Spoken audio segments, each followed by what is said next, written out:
Welcome, everyone. Delighted to have you here today. Come on in, get settled, open up those cameras. Hello, I see lots of friendly faces, a lot of familiar face. Hi, Richard Leiter. We were just emailing. Hi, Barbara Kreisman. Hi, Jim and Kate, Keith and Peggy, and all of you that are getting here today. It's wonderful to see you. My name is Carrie Cardinelli. I help to run the digital side of the Modern Elder Academy. I'm here with Chip Conley and Dan Buettner. We're so excited to kick off for today. We love having all of you here from all over the world. We will be doing some question and answers near the end, but if you would like to throw in the chat, where are you in the world? It's always fun to see. And do you live in a blue zone? You can brag if you do. Put that in there. Excited to see everybody that's here, and you can feel free to pop in your questions as we go along. Like I said, we'll get to it as we get near the end of the day today. If this is your very first time to join a MEA live fireside chat, welcome. And it is my pleasure to bring Chip Conley up as a spotlight and to kick off our time together today. Thank you so much, Chip. Let's get going. Oh, we are lucky. I'm excited to have Dan Buettner here with me and with us. Dan is, I think most of you know Dan, so I'm not going to say a lot about his history. We're going to dive into some of the things you don't know about Dan's history. But Dan most famously popularized the idea of the blue zones, the idea that there were certain places in the world based upon the behavior of the people in those places, and often the social nudges that happened, that were baked into the societies, that led to, a very large number of centenarians, people living to 100 years old or older. He wrote the book, Blue Zones, in 2008, but popularized this even before that. And he's going to be teaching a workshop with me. We're co-leading a workshop at the end of March. So for those of you on this call who are interested on how to add maybe 10 years to your life, come to our workshop, and we'd love to see you. Dan, welcome to the MEA community. I'm honored to be here, Chip. So Dan is coming to us from Austin, but he hangs out sometimes in Miami, sometimes in Minnesota. Actually, he was literally at the MEA campus a few weeks ago, which was a joy that we got to take a couple pictures and do a tour of the campus.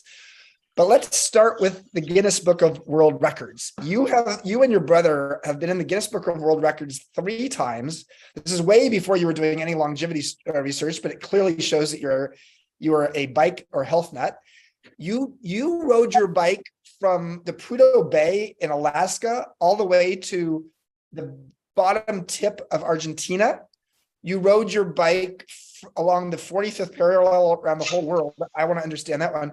And then you also rode your bike from Tunisia, the tip of Tunisia at the north of Africa, all the way down to South Africa. You didn't do those back to back. Come on, slacker. But tell us about what led you to actually doing something on the order of 40 or 50,000 miles of bike riding over the course of 5 or 6 years on those 3 treks. Yeah, I was a professional truant. When you were doing useful and productive things with your life after graduating from college, I was good friends with a writer named George Plimpton, participatory journalist. And I actually did a project with him for a year, and he had enormous influence on me at a time when I was very impressionable. And he showed me there's a much bigger world out there, and that you can do just about anything you imagine. And his version of it was throwing a football in an NFL game, or playing goalie in a hockey game, or playing with the I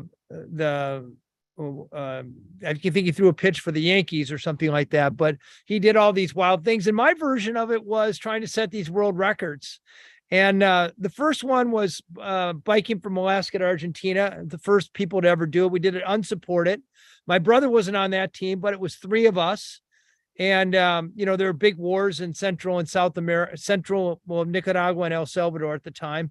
So it was a logistical challenge as much as it was a physical challenge. And, I figured I'd do one and then, go get a job as a lawyer or something like that. But that experience was so rich that I decided I'm going to do this.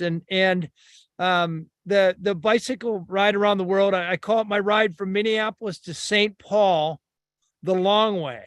So it sort of right next to my house in Minneapolis, we have a big rock that said you're on the 45th parallel, 3,102 miles from both the North Pole and the equator. And I thought it'd be fun to just, strike off to the east and keep pedaling until I hit that rock again. And took us through the Soviet Union. The Soviet Union collapsed right after we finished. I like to say it wasn't my fault. And first American since 1917 to make it all the way around the world through the Soviet Union. And then the LA riots, we did it with two Soviets, by the way, two Siberians, and it made a really strong message or point about cooperation. And then after the LA riots, some of you are old enough to remember that, Rodney King and so forth. I thought it would be a nice message if two black guys and two white guys biked across Africa and cooperated. And so 1992, 93, we biked from the northern extreme of Africa to the southern extreme of Africa, through the Sahara to Cape Town. It was all downhill, of course, but nevertheless, it was a challenge. And 3 world records. I think most of them have been broken, but none that I know of unsupported. It was just us, a bicycle and panniers, crossing the Sahara, which, in retrospect, I should be dead, but, made it through. So, and how did you fund all of this, my friend? I mean, like, this is a lot. That's a lot. I mean, were you working along the way or not, saving up money?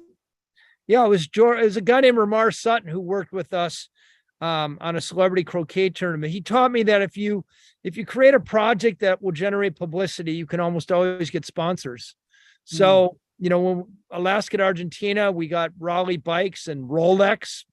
Didn't even know what a Rolex was, and I still have the watch right here. And 30 years later, and Target stores came on and sponsored the Trans-African Expo. 3M sponsored. So I'd make just enough money to cover our costs. And by the way, biking around the world for 4 people at the time cost $12,000. So $3,000 per person for, almost a year of cycling. We got, we slept in tents and, scrounged for food. They weren't expensive expeditions. But then along the way, I learned how to write. And I wrote freelance, Sports Illustrated, Outside Magazine. I always wrote books about the experience. And then, the real way to make money is go on the speaking circuit, which I know you know a thing or two about, Chip. And, they'd pay me enough money to do a speech. I could fund my life for a month and plan the next trip. So, after a while, you figure, well, why work for a living? It's it became this sort of flywheel. Do a high profile expedition, get a sponsor to pay for it, write the book, do the speeches. And then when you get bored doing that, think of another expedition. And, here, believe it or not, I'm over 30 and I'm still doing the same thing. Yeah, no, and we're going to get to, I'm looking forward to diving into that because that's sort of been your pattern and it's been a beautiful pattern. Along the way, because you're the most interesting man in the world, you dated Cheryl Tiegs. Like, how long did that go on? I was with her longer than any of her husbands. Cheryl Tiegs is a beautiful human being in every way. Were you with her while she was with her husbands? No. I waited till that was done. Okay. No, she was, we were together 8 years. And, wow.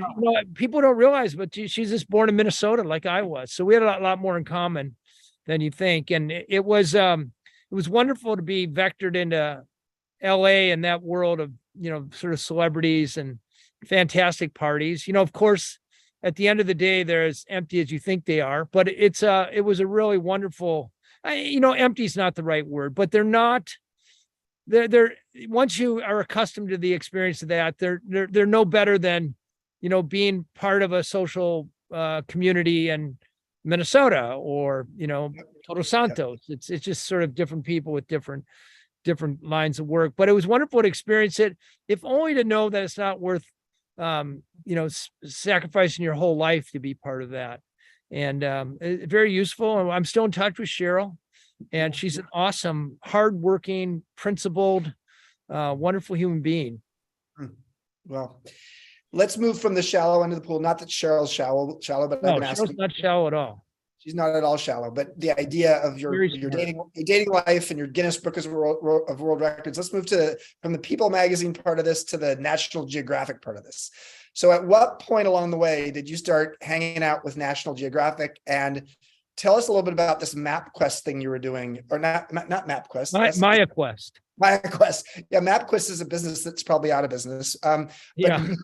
the MayaQuest business, that was really another part of this pattern of going out and having a curiosity about something and then going out and doing it, like Indiana Jones. So I had for every one of these transcontinental bike rides, the holy grail for an explorer has always been to get into National Geographic. And I wanted to write for National Geographic. I didn't want to just be in it. I want to write. So after every one of these world record setting bike rides, I would load my backpack up with slides, 2,000 slides, and make the pilgrimage to Washington, D.C. And I had a wonderful editor there named Peter Miller. And I'd show him my slides, and the pictures just weren't good enough. So I could never quite get in the magazine. And he said something to me after these 3 expeditions. He said, everybody here loves your expeditions, but expeditions of the future, the things we're looking for, are expeditions that either add to the body of knowledge. So it's not about just, going to the top of Everest for the 3,000th time, or, going to the bottom of the ocean, or the great white explorer hacking his way through some jungle to some tribe or whatever. That's over.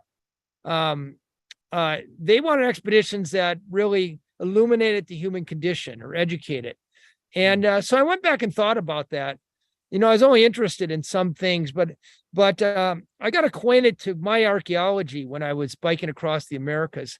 And there was a great mystery in the, I would say the late 1990s. The Maya civilization collapsed in the 7th or 8th century. It was a civilization, the greatest civilization in the Americas. They developed writing, the concept of zero, built 24-story temples without, any beasts of burden. Fantastically inventive people, but nobody knew why they disappeared. And there was about 25 archaeologists and epigraphers who were trying to figure this out. And the internet was just coming in, HTML. And, I was immersed myself in that. And I got the idea to try to harness this new digital audience or online audience, people on the information superhighway, to harness their collective wisdom. I would be like the tip of the spear, going into the Maya area, interacting with the archaeologists who all kind of focus on one little niche, and to try to bring all the clues together, synthesize them, and then articulate an answer. And along the way, I built a team with me. I hired an Harvard archaeologist on the team, somebody who could decipher glyphs, Julie Acuff, National Geographic photographers, David McLean, technologists. We got newly demilitarized satellite dishes, writers, and we went into the jungle with a connection to what turned out to be 1.5 million online subscribers. So that was how, I could pay for it. The subscribers all paid money, and we solved a real mystery. And it worked so well with the Maya, we went on to solve the mystery of Marco Polo. We think we proved he didn't go to China. Human origins, the origins of Western civilization, mysteries of where the Amazon started. I ended up doing 17 of these interactive expeditions we called quests. And it got to be a big, successful thing. And I ended up selling it to private equity in the year 2000. And, just working for them for a few years. And that was really a new chapter in exploration that I think should be picked up again. But, it was an important stepping stone, which led eventually to Blue Zones. Well, let's go there. Well, first of all, actually, you were telling me the other day about the specific part of the Indiana Jones piece of it, where you were going down into a cavern and then into it. Do you want to talk about that for just a minute? Yes. And it was about, there's a metaphor for your career a metaphor also, I think, for guys our age or women anybody our age who are trying to figure out their third act. And, you've had your career, you've done well, but what do you do next? And on the Maya Quest, we spent some time in the Peabody Museum. We read this in kind of an obscure journal about a cave with a crystal skull in it. And we wondered, can we go find that crystal skull in a Maya cave? And we had this old map, and we knew kind of the region, and we were on bikes. So we're sort of canvassing this area where we thought this cave was. And across this cornfield, this milpa, there was a wall of rioting jungle. And I remember scanning the junk where the field hit the jungle and seeing this just tiny little wisp of what might have been a trail. So we walked across the milpa, and we started following this barely discernible trail. And you go 100 yards, you weren't even sure you're on the trail, but then you'd see another just barely discernible sign of a trail. And we just kept doing that for, 45 minutes. And all of a sudden there was this huge depression, a huge hole in the earth. And we crawled down some vines, and then we spiraled down the bottom of that. At the bottom was a little hole that we could just crawl through with our flashlights. And then it opened up into this giant auditorium of a cave with stalactites and intact pottery, 1,000-year-old pottery. And we went to the back of that cave, and sure enough, underhanging, we found the crystal skull. But the point is that you don't always know. The path isn't always clear, but you start with sort of your passions and your interests and your intuition, and you cross that milpa, and you follow the little wisp of a trail, and I guess trust your gut that it's going to lead to, the holy grail of your purpose. I don't know. I might be reaching a little bit with this metaphor, but I love it. Casually. I think for those of you who are going to join us, me and Dan at the end of March, that Dan's going to be a great storyteller. I'm going to make up all kinds of shit. I don't mean that. I don't mean you're not making up shit. It's just you have a lot. The most interesting person in the world is going to have great stories. But let's actually go into the blue zones. I mean, a lot of the people who are here, and a lot of people who will come to your workshop with me just want to understand, like, what are the qualities that what are the environmental qualities and health behavior qualities that could lead to greater longevity. So how did you stumble upon, if it was a stumble upon, the idea of these longevity ecosystems? And then let's talk about what you learned, and it blew up. I mean, you were sort of famous before then, but this is when you went to the big stage, and including on the TED big stage, et cetera. Tell us a little bit more about the story there. So during the quest time, we were doing 2 expeditions a year, and my brother Nick, he was kind of head of research, and he found we got hired by the Japanese government to find a quest there. They wanted Japan to be the site of a great mystery. And we looked at Bronze Age culture. We couldn't find anything compelling, but he found a 1999 World Health Organization study that showed that Okinawa, Japan, southernmost prefecture of the country, was enjoying the longest disability-free life expectancy in the world. And I said, aha, now there's a good mystery. And I knew enough. It wasn't genetic, because I knew Okinawa was a genetic melting pot. And we did a very quick quest there, which are all kind of superficial. But I noticed that our following about tripled. I knew people were interested, and I was entering middle age at the time. And I thought, God, I'm interested in this, for crying out loud. And I went back and did my homework for about a year.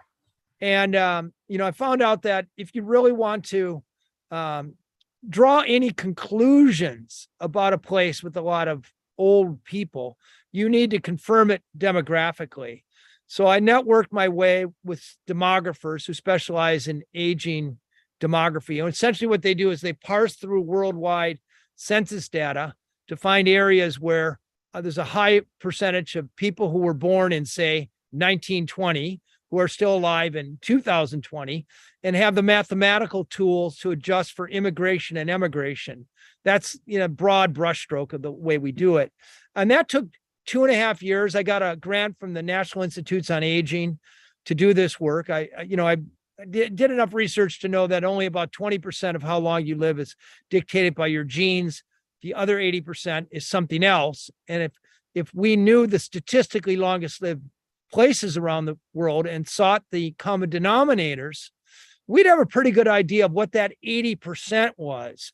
And therefore, a scientifically responsible, prescriptive perhaps, or at least set of factors that is occasioning longevity in these places. And, I found the first 3 in the early 2000s, and I went to National Geographic. And finally, after a decade of, knocking on their door, I wore them down and they assigned the story. This is back in the days they gave you $250,000 to go do a story, and 9 months. And I came back and the story was so good, they put it on the cover. And in fact, it's one of the top 3 stories of National Geographic's history. Wow. And, in fact, I'm in the magazine this month, if you pick up this month's issue of National Geographic. So I've been writing for them now for 18 years. I've written half a dozen stories, 2 cover stories, of which I'm very proud. And it became a book. And then the book did so well. I never made money until I was 40. I think when I was 40, I think I made $18,000. And, but all of a sudden I had a huge New York Times best-selling book and a bunch of money. And like a good explorer, I took the money and went out and hired the demographers. And we went out and found 2 more blue zones, Icaria, Greece, and the Nicoya Peninsula of Costa Rica, where I'll be on Monday with a bunch of YPOers. And it wasn't just popularized them. I found them. There was one was identified, Sardinia. And that was really discovered by Gianni Pes and Michel Poulin. But the worldwide blue zone work, was largely the result of the team that I assembled, and this sort of engine of discovery I assembled to not only find it, but more importantly, distill the insights. So a lot of people are interested in living a longer time.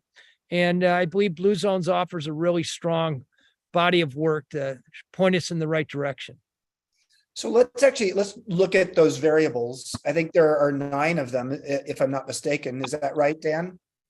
Yes, 9, and then an overarching principle. Okay, so do you want me to recite them, or do you know them off the top of your head? Yeah, I know. Go ahead and tell us what they are. First of all, people in blue zones don't exercise for the most part. But they live in places where every time they go to work or a friend's house or out to eat, it occasions a walk. Their houses aren't full of mechanical conveniences, so they're doing housework, yard work, and kitchen work by hand. And they have gardens out back. And my team calculates that they're moving naturally every 20 minutes or so, which not only burns more calories over the course of a day than sitting in your office all day and then going to the gym, but also keeps your metabolism burning higher. Secondly, they have vocabulary for purpose. We know that people who can articulate their sense of purpose. Thank you, Richard Leiter. If you're still on, Richard Leiter is my guru and a very important source in the first Blue Zone. He didn't know me from Adam, and he gave me the time of day, and he's been generous with Blue Zones ever since. I think he's a national treasure. But he really helped us articulate how to, put this idea of finding purpose to work in our lives. But in the blue zones, purpose comes with mother's milk, and there's vocabulary for purpose, like ikigai. We're somewhere between 7 and 8 years of life expectancy, as opposed to being purposeless. People weren't talking about stress in 2004, but I noticed that people in blue zones were downshifting. The Okinawans were doing 15 minutes of ancestor veneration every day. The Icarians and Costa Ricans were taking a nap. The people from Loma Linda, California, America's blue zone, they were praying, which is a form of meditation. and taking a Sabbath 24 hours a week where they focus on their family. The Sardinians just do happy hour, which practice I've adopted with some zeal. And then, everybody's interested in what they ate. So I'm very well aware of the recent sort of research on the toxicity of alcohol at any level. But I will tell you that people in blue zones are living about a decade longer than us, with a fraction of the rate of cognitive decline, fraction of the rate of heart disease and diabetes and cancer of the GI tract, and they drink. Rarely to get drunk, but small glasses throughout the day, probably the equivalent of 2 glasses, maybe 3 even in some of the blue zones. So I can tell you a little bit of responsible drinking, especially with meals, is not inconsistent with living a long time. Right now, I just wrote this book, The Blue Zone American Kitchen, because I'm kind of obsessed with food. And I realized that the tip of the spear at getting people to change their health habit is food. The runway for a new way of health is through people's mouth. So I've written a series of books, The Blue Zone Kitchen, The Blue Zone American Kitchen, on trying to distill from a meta-analysis what the longest lived people have eaten. And, they've eaten mostly a whole food, plant-based diet, meat fewer than 5 times per month, grains, whole grains, greens, tubers, like sweet potatoes, nuts, and the cornerstone of every longevity diet in the world is beans. I think that's beans could be our great savior because they restore the soil. They're very sustainable. They're full of protein, full of fiber, and a cup of beans a day is associated with about 4 extra years of life expectancy. Very clear in the meta-analysis, beans are a cornerstone of those diets. And then they have strategies to keep from overeating, front loading their calories in the morning, de facto caloric restriction, then quit eating by 4 or 5 o'clock and they don't eat again until the next morning. And then the foundation of longevity is they invest in their families. We know that keeping aging parents nearby, finding a partner in life and committing to that partner, those are all associated with somewhere between 2 and 6 extra years of life expectancy. 368 participants. Whoops. Yeah, 360 participants. Hello, all 360 people. Actually, 398. Let's get to 400. Call a couple friends. We got to get to 400. All right, go back to you, Dan. Very happy at 398. Thank you all, by the way. I know you could be doing, this good shit on TV right now, and here you're watching me. But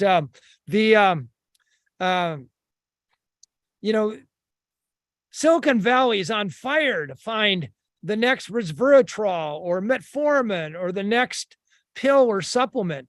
And none of them have proven to add any years to life. Maybe it's 1 year of extra life expectancy, but here we have very clear evidence that building a strong family is worth 6 and having a sense of purpose is worth 8. And, you look at the data and that's where we ought to be putting our time and resources, especially since metformin and resveratrol, they don't add any quality of life.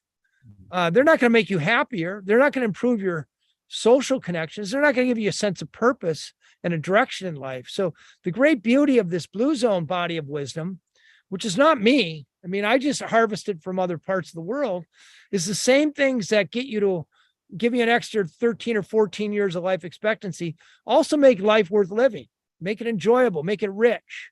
And those are the important things. Being part of a faith-based community is part of it. And also being very careful about how you curate your immediate social circle. So when we're together in Todos Santos at the end of March, I'm going to be really interested in helping the attendees connect with each other, not just for the week we're together, but also for a while, for months or maybe even years. And we found we have a technique for doing this, which works very well. We have a loneliness epidemic in this country. 35% of Americans through the pandemic reported suffering loneliness, which is as bad for you as a smoking habit. So I don't know, people who show up to our seminar have strong social circles, but we're going to send them away with one. Beautiful.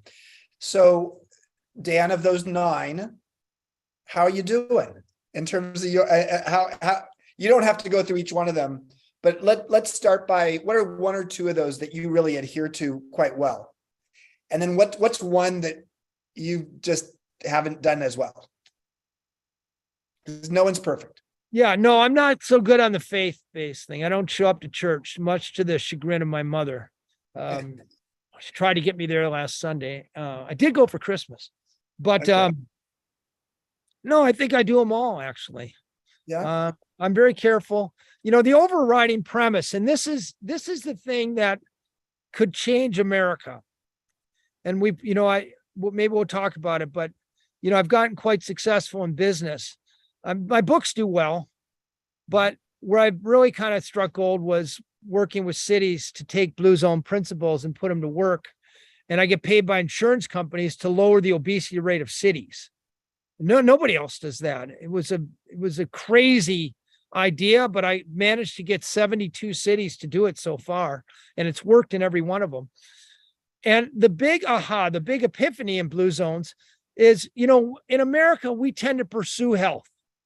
The internet is full of diets and supplements and ways of eating and exercise programs that we should be following to live healthier and longer, et cetera. But you notice how none of them really work. They work for 1 year or a few months, or in outlier cases, a couple years. But when it comes to longevity, there's no short-term fix. There's nothing you can do this week or this month other than not die that's going to impact your longevity in 30 or 40 years from now when you're expected to die. So people in Blue Zone, first thing, they're doing the right things and avoiding the wrong things for decades. And that's why they're avoiding the diseases that foreshorten their life. That's why they're living the extra dozen years. So it's not because they have a better sense of individual responsibility. It's not that they've taken better charge of their health or they have better discipline than we do, better presence of mind. None of that. They just live their lives. What are some of the social nudges? So get to that. What are some of the social nudges that a Blue Zones community or city might do to help improve longevity in their community? Yes. So the first thing to realize is that it's the environment. It's not trying to change your behavior. It's trying to change your surroundings. And then the next step are, what are the nudges? So at a population level, you can raise the physical activity level of an entire city by 20%, not with gym memberships and yoga classes, but with making the city more walkable. So there's a policy bundle known as Complete Streets.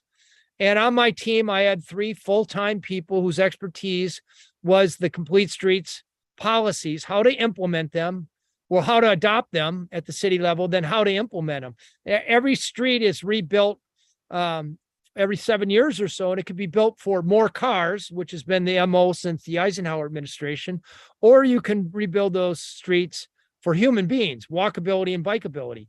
And if you have wide sidewalks, bike lanes, trees, safe curbs, and by the way, when you make a city walkable, it's better for business. You have outdoor cafes, and cars aren't zipping by; they're actually crawling by and stopping in businesses, so that more people want to come. So it's a beautiful virtuous circle. Turns out there's about 30 policies that a city can adopt that can favor healthy food, which in our parlance is whole food, plant-based, over junk food and junk food marketing. So like some low-hanging fruit, let's say you have 2 neighborhoods, identically demographic.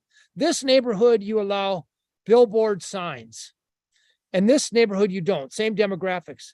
The BMI of the neighborhood without billboard signs is 15% lower. What's BMI? Just explain BMI. Body mass index at the population level. It's obesity, essentially. So yeah, mostly obesity. So they're thinner. They weigh 15 pounds less, or not 15% less. So 15% lower rates of BMI. It's not exact same. But the point is, if you put up billboard signs that nudge people to go hungry, get a burger, 6 packs of Cokes or whatever it is, billboard signs aren't advertising broccoli and beans. They're advertising packaged foods and fast foods. So I'm not going to go to everybody in the neighborhood, knock on their door and say, hey, would you adopt the Blue Zone, food guidelines? I'm going to take out the billboard signs and I get 15% drop in BMI. Same thing with fast food restaurants. There's a direct correlation. If you live in a neighborhood with more than 6 fast food restaurants within a half mile of your house, the obesity rate's about 30% higher than in the same neighborhood where there's fewer than 3 fast food restaurants. So convenience and accessibility is a big factor. So I think big picture. How do I change the people's environment so I set them up for success? The other things we do, so we have a policy team that works with city government. We're there for 5 years. And then we have another team that administers a Blue Zone certification program for restaurants, grocery stores, schools, workplaces, and faith-based communities. And we have 25 evidence-based policy changes and design changes that we know, if they're implemented, occasions people eating less, eating more whole food, plant-based, moving more, socializing more. And then this gets more in the sort of policy, making sure people know their purpose and put their purpose to work. And we can usually in 5 years get somewhere between 30 and 40% of every building in a city Blue Zone certified. So now you got the whole city optimized policy. We got every place that people, kids go to school, parents go to work, they go out to eat. Most buildings where they're spending their time, the silent hand of Adam Smith is nudging them towards the right behaviors. And then we have a third team that recruits 15% of the adult population to become Blue Zone's ambassadors. And then they go into their houses and I wrote a book about this, the Blue Zone Challenge, on how to set up your home so you mindlessly consume 200 fewer calories, mindlessly burn an extra 150 calories a day, which adds up over a decade. It adds up massively over a decade. And this is where Richard Leiter came in. He designed our purpose workshops, which we give to all 15% of the people. And then once they know their sense of purpose, we curate volunteer opportunities for them. So we have people, places, and policy. And we converge those three. We triangulate those three on a city for 5 years. We measure it with Gallup at the beginning, measure it every year along the way. And, one of our bigger successes is Fort Worth, Texas. In 5 years, we lowered their BMI by 3%, which doesn't sound like a lot, but the rest of Texas got fatter. And lowering a city of 1 million people or so by 3%, Gallup calculates that we saved that city about $250 million a year in healthcare costs. And because everything we've done is permanent, we didn't just kind of convince them to go on a diet. We reshaped their environment for the long run. That $250 million of savings is still in practice, even though we're not working there anymore. There's still walkable streets. Policies. Okay. You are just you're amazing. I just want to tell you, when are you running for president? I'm running to Mexico next.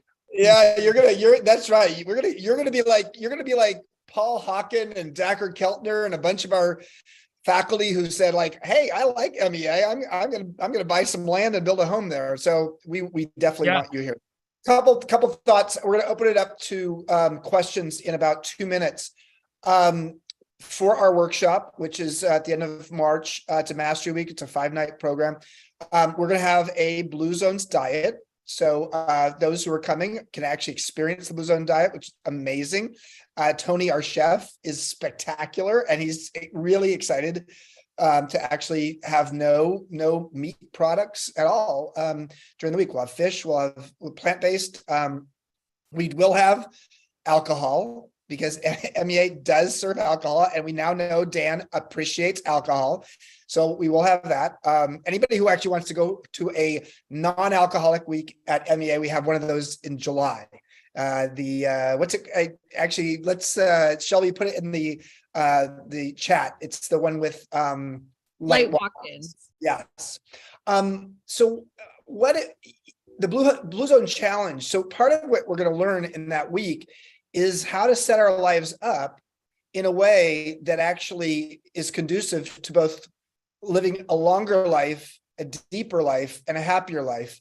And do you think in the course of just a 5-day workshop, people will make enough transformation in their life to be able to do that? They'll go home with the tools to do it. We're going to show them how. The idea behind the Blue Zone Challenge is 30 days, and we're going to show them how to set up their social life, their kitchen, their home, their work life, and to a certain extent, sort of their inner self.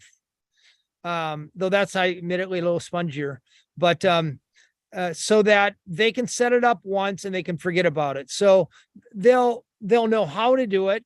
We will model some of the examples, but they'll actually have to go home and do a little bit, not a lot.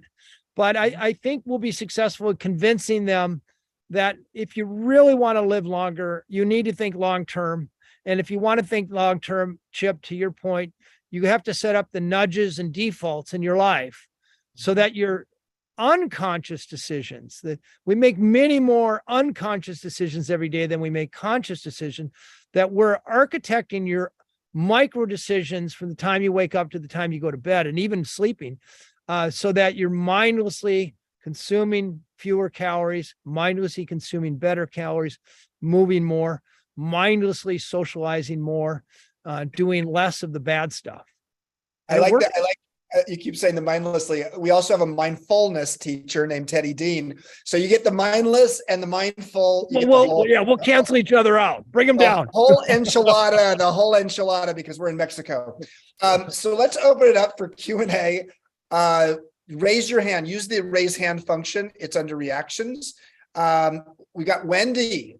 Hey, Wendy, great to see you. What question do you have for Dan?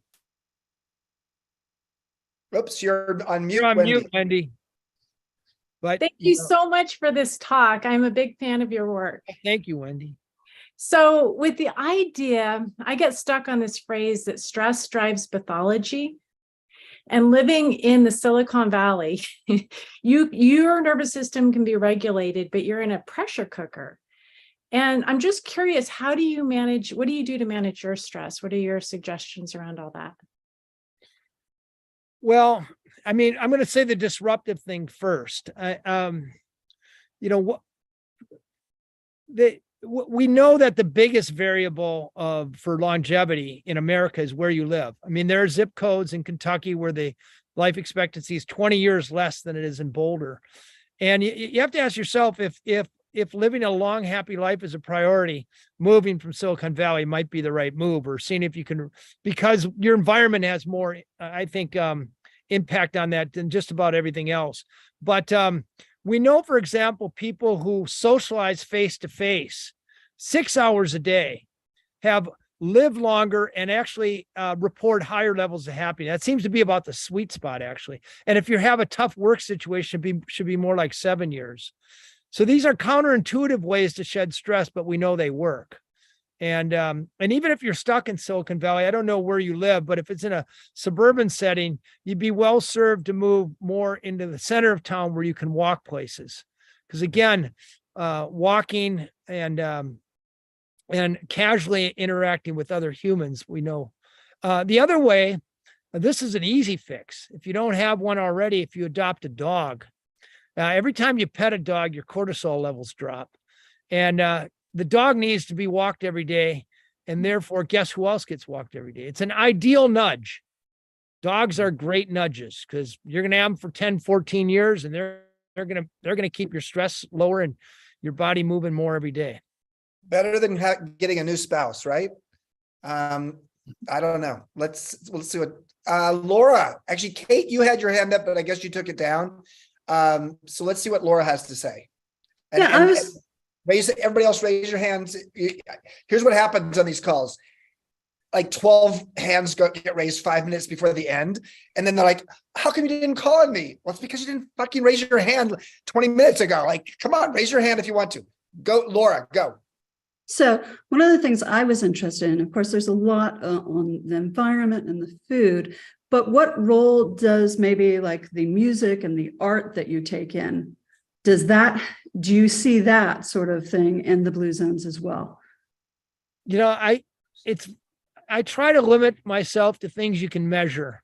Yeah, fair enough. It's very hard to measure art or music, but I will tell you that among Sardinian centenarians, men who make it to 100, there's about 15 times the number of poets in that population than you would see in the average population. So that's the only real data point I can give when it comes to art. And, I guess poetry is a type of music. So, and I can also tell you music is a really big part of the culture in Blue Zones, and Icaria especially. There's only 10,000 people on the island, but they have these panayiris, these all-night parties. They have 91 all-night parties between May and September, and they're playing music and dancing all night long. So, are you talking about raves, or are these like raging centenarians? Yeah, kind of. Well, they get in a big circle, and they sort of circle and kick and oompa. And there's always this ear-splittingly loud band music with like a violin and a mandolin, and they sing these great ballads that recount Icaria's triumph over Turkey in 1912, which is basically, we fought Turkey. God loves us more than he loves them. We won. Let's drink. Oompa. Oompa. So actually, let's do it before we go to Kit. We're going to go to Kit in one moment. I'm gonna ask you a tough question because it's going to get you in trouble. If you had to stack rank those 5 Blue Zones from 1 to 5 in terms of where you would like to live, what would be first, second, third, fourth, and fifth? I have a feeling I know what's number 5, but let's start with number 1. Yeah, number 1, I have to say it's a tie between Nicoya, Costa Rica, and Icaria. Icaria, I have like a second family there. Thea's guest house, you should all check it out. That's where I always stay. But it's a little small, whereas Nicoya, Costa Rica, the world kind of goes, a place called Nosara there, which is right in the Blue Zone. And it's tropical, beautiful beaches, wonderful fruit, and etc. And then second would be Sardinia. I love Sardinia, but again, very isolated. And I have great friends there as well. Third would be probably Loma Linda, California. Among the Adventists. So Loma Linda is next to last. It's not last. That's interesting. The last one is Okinawa, and because Okinawa it's such a train wreck. It was produced the longest lived people in the history of the world when I started this work, and now the American food base has seeded thousands of junk food emporiums, McDonald's and Burger King and A&W, and it's being paved over by freeways, and they've really lost their way as a longevity hotspot. It's sad to be there for me anyway, but that's interesting. Kit, let's go to you. Dan, I love your work. It's inspiring, and you clearly have hit a tender spot because people are exploding against you on all this. Like Okinawa's crime-ridden, and it's people don't live to over 100, and they just find all these excuses to be mad about the concept of Blue Zones. How do you counter that? And then people say, but Georgia, the country, not the state, it has people that are really old. Why aren't they a Blue Zone? Do you feel where I'm going with my not question? No, I do. No, and I get it. I hear it sometimes, but not as much as I don't feel it. I see it once in a while. So, okay, Okinawa, I mean, they're right. But where they're wrong is when I started this work, when I wrote these books, the situation wasn't like it was now. So we captured if they were smart enough or diligent enough to go back and look at the data in 2005, when I was writing, you would see they had a fifth the rate of cardiovascular disease and were producing somewhere between 8 and 12 times more centenarians than we were. And they're right. It's gone to hell since I started, but I captured the recipe when it was the Soviet Georgia. If they did their homework on that one, Stalin The people in Georgia figured out that if they paid off City Hall, change birth certificates of these young men who were of drafting age and make them look 40 years older. When Stalin's recruiters came down from Moscow, they didn't go knock a door to door. They went to City Hall and they pulled birth certificates to find the 20-year-old men. So all of a sudden, there's all these birth certificates of 60-year-olds who are secretly 20. So actually, it was National Geographic in 1974, Alexander Leaf, who didn't know this part about it. He went back and he found all these 120-year-olds, who were drinking vodka and had 40-year-old girlfriends. But if you looked at their birth certificates, which is what we do before we started, they were all really 80, but they were too scared to tell their real age. And Yale actually went in and proved this was the case. So Soviet Georgia is not a blue zone. Wow. Makes sense. That is impressive. Impressive that you even knew that. So thank you, Kit. So, but that keeping track of ages was also part of the argument. People in Japan don't keep track of their ages, and they don't in Costa Rica, and they don't here. And it's like, I just kind of ignore it and say, it's a concept, folks. Go with the concept. No. Don't relinquish that. We did a lot of hard work. Okay. So Costa Rica takes better birth records than we did in the United States. So it's about the way you tax people is when they're born, you capture their birth dates and their data and where they live. That's why governments keep these kind of records. They're very interested in taxation at the end of the 19th century. Everybody born in Costa Rica is given a sequential number. So 100 somebody who's 100 years old and 1 day has a number higher than somebody who's at 101 and 2 days. So when somebody tells us they're 100, we actually go verify in the National Register. You can't lie about your age because you have a number that goes with your name. Same with Okinawa, very good record keeping. All the places we go when I say demographically confirmed, we checked birth records in the government office, and many places we double checked with baptismal records. So they're right in places where there's not good record keeping, like the Vilcabamba Valley of Ecuador and the Hunza Valley of Pakistan, both of which have these sort of longevity, no record keeping there. And that's not a coincidence or not a blue zone because we couldn't find any valuable records. Thing about National Geographic is that fact checkers occupy the corner offices. So they wouldn't let me publish a hearsay article. Everything is grounded in data. That's great. Thank you, Kit. Let's go to Liz. Hi, Chip and Dan. Thank you. Dan, big fan of your cookbooks. My favorite go-tos are your minestrone recipe and those masa-based waffles are my Sunday treat. So thank you for that. And I'm a 30-year vegan, so I appreciate all the work and your embracing of beans. But and Chip, you've got me really thinking about coming down the end of March now. So I've tried. It's been 5 years since I was there in 2018. But Dan, I was wondering, I know I don't want you to preview your whole 5-day thing there, but I'd love to hear like one thing could say about friendship.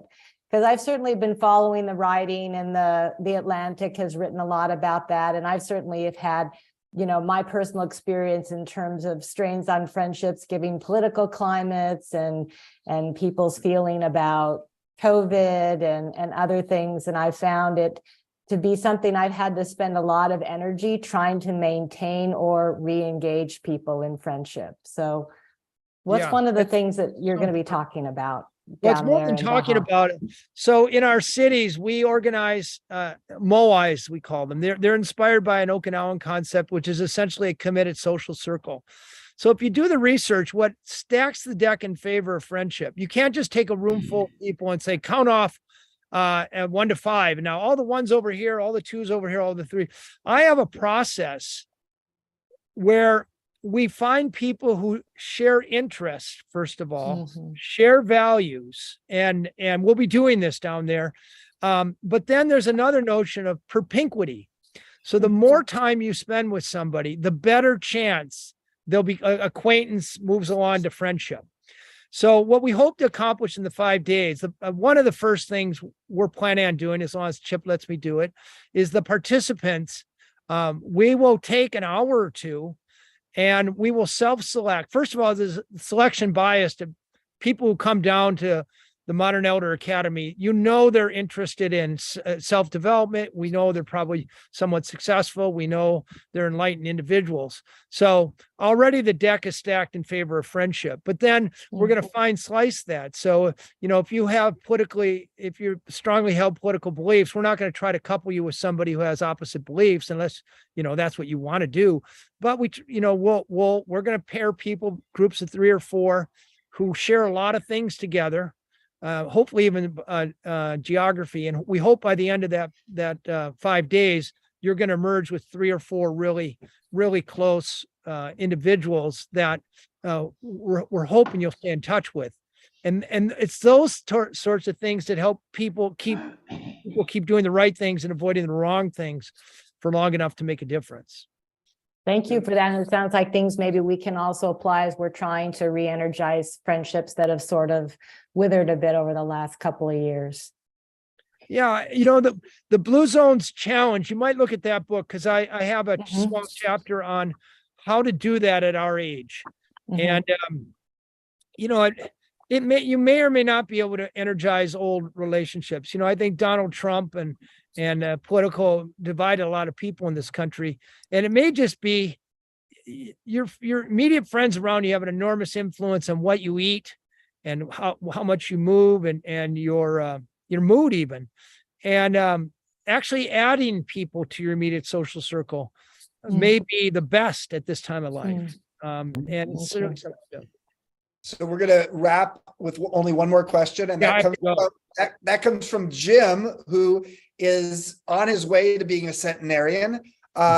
Jim, what's your question? Okay. Thank you, Dan. Thank you, Chip. I should be asking him, I think. No, I'm not a centenarian. I lie. I don't, you know, I'm not a day over 87, but I'm 87. And it doesn't matter. I have no intention of waking up on the wrong side of the grass tomorrow. You know, my children say if I was a conscientious father, I would just die and leave them some money. But no, not you. You'll live forever just to spite us. You know, what they say at loving. I love you already. Anyway, I don't know who started our lifelong tradition of you have to have breakfast, lunch, and dinner. But about 5 years ago, I decided that's absolute bullshit. 2 meals a day are plenty. And I've really got it. People say, don't you get bored by it? I say, no. Breakfast is all fruit, nothing but fruit.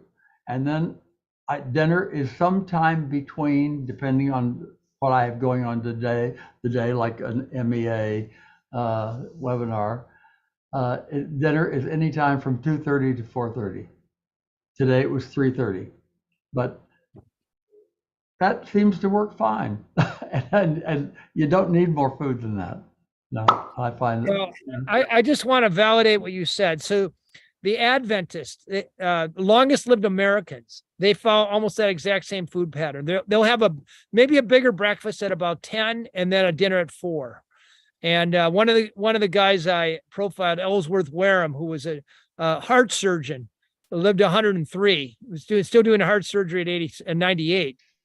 That's it. What was his eating pattern? And a paper was recently published suggesting that that's actually the best eating pattern there is for our bodies, for our sort of circadian. No, I have breakfast at 7:30 or 8, and which is fine. I've written a book about it all. Anyway, embrace your age.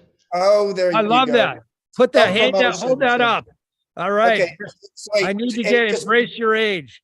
Before we wrap, Jim, remind us, where do you live? I live in Amenia, New York, a boonies town 80 miles due north of Manhattan, where Connecticut, Massachusetts, and New York all bump up next to each other. Very pretty part of America, the foothills of the Berkshires. Beautiful. Thank you, Jim. All right, Dan, you're just, I can't wait. I am so excited to have you down here. I hope some of you will join us. This workshop will actually fill it up pretty soon. And so don't dilly-dally, there's only about 28 people max that we can have in a workshop typically. So it's a small, intimate group. And go out and buy Dan's new book. It just came out a couple weeks ago, the Blue Zone's American Kitchen. It's gotten a huge amount of press already. We're lucky to have him here. This is the time when you go out and you're doing all the Today Show and all that kind of stuff. And the fact that we have Dan here with us is an honor. And thank you for everybody for showing up. Dan, I'll see you in a couple months. Thank you, Chip. And thank all 398 of you for spending this hour with me. We got to 399. We got to 400. No, we did. We got to 400 for 2 years. It was our highest ever. Thanks Thank all. you, everybody, for coming. You guys. You guys will be getting an email with the replay, and it will be on our YouTube channel. Thank you, Dan. Thank you, Chip. And thank you, all of you. Have a good rest of your day. Thank you.